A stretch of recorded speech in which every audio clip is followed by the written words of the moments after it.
Empaka z'abakazi za FUFA zikumanka FUFA Women's Cup zagaruka bwanyima yo kumara kahumuro k'emyaka 3 aho kuteganisibwa oburwire bwa COVID-19 omwaka w'2020. Empaka zitongozibwa abakuru ku rwo mu kitongo cya FUFA ekiri kuvunanizibwa akutungura umupira gw'ebigere abarimo Honorable Florence Nakiwara Kingi amuna Rogers Murindwa uriyo muhezi w'orukura akakiko akarutebekanisa empaka. To ensure that you start positioning yourself to have women football marketed very well. There are so many people who are interested in this football. The challenge would only be if the coaches don't train good football, then automatically people want to put in money will not come.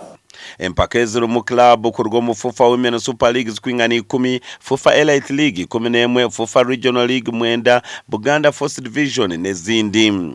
Honorable Florence Nakiwara Kingi azwekira abakuru ku rwo mu FUFA ashabire timu okuratera biragiro mu kwandikisa abazani omu mateka kana no kutereza ebishayi bekaka mutindo murungi.